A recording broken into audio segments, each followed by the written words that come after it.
कृष्णा, राधे राधे। सभी भक्तों को सादर प्रणाम। आप सभी भक्तों का दिन मंगलमय हो। भक्तों, आज की इस वीडियो में आप श्रवण करेंगे नाग पंचमी की पौराणिक कथा। ईश्वर बोले, हे महामुने, श्रावण मास में जो व्रत करने योग्य है वो अब मैं बताऊंगा, आप उसे ध्यान से सुनिए। चतुर्थी तिथि को एक बार भोजन करें और पंचमी को नक्त भोजन करें। स्वर्ण, चांदी, काष्ठ अथवा मिट्टी का 5 फनों वाला सुंदर नाग बनाकर पंचमी के दिन उस नाग की भक्ति पूर्वक पूजन करना चाहिए। द्वार के दोनों ओर गोबर से बड़े बड़े नाग बनाएं। दधी, शुभ दूर्वा कुरो, कनेर, मालती, चमेली, चंपा के फूलों, गंध, अक्षत, धूप तथा मनोहर दीपों से उनकी विधिवत पूजन करें। उसके बाद ब्राह्मणों को घृत, मोदक तथा घीर का भोजन कराएं।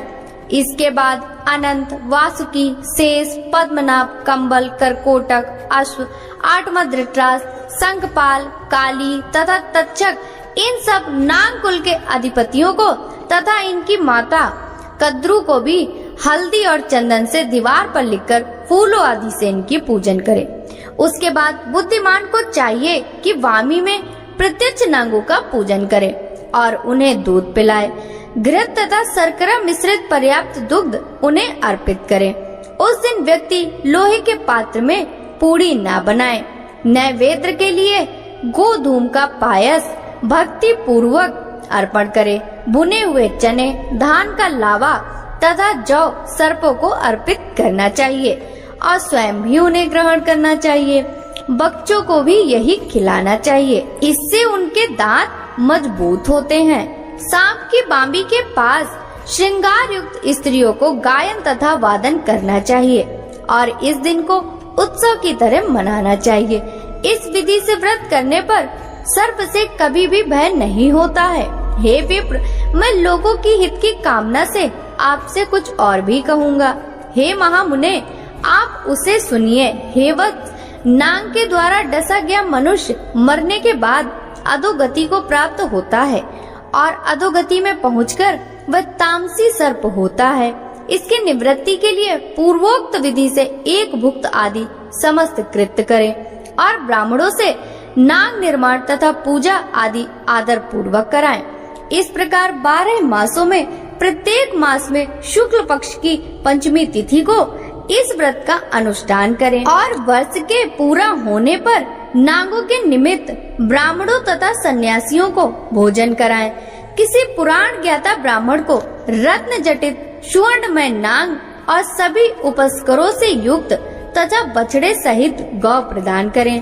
दान के समय सर्वव्यापी, सर्वगामी, सब कुछ प्रदान करने वाले अनंत नारायण का स्मरण करते हुए यह कहना चाहिए, हे गोविंद, मेरे कुल में अगर कोई व्यक्ति सर्पदंश से अधोगति को प्राप्त हुए हैं, वे मेरे द्वारा किए गए व्रत तथा दान से मुक्त हो जाएं। ऐसा उच्चारण करके अक्षत युक्त तथा श्वेत चंदन मिश्रित जल वासुदेव के समक्ष भक्ति पूर्वक जल में छोड़ दें। हे मुनि सत्तम, इस विधि से व्रत के करने पर उसके कुल में जो भी लोग सर्प के काटने से भविष्य में मृत्यु को प्राप्त होंगे या पूर्व में मर चुके हैं, वे सब स्वर्ग गति प्राप्त करेंगे। साथ ही हे कुल नंदन, इस विधि से व्रत करने वाला अपने सभी वंशजों का उद्धार करके अप्सराओं के द्वारा सेवित होता हुआ शिव सानिध्य प्राप्त करता है।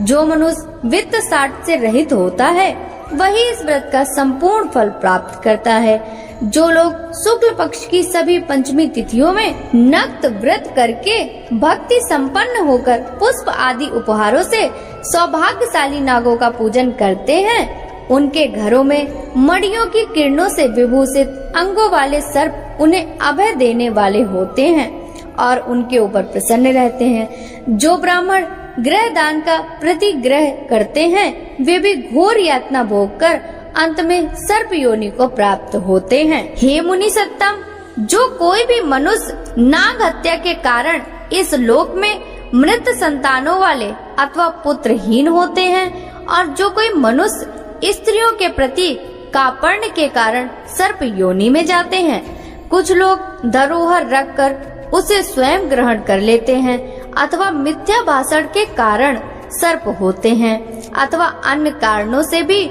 जो मनुष्य सर्प योनि में जाते हैं, उन सभी के प्रायश्चित के लिए यह उत्तम उपाय कहा गया है।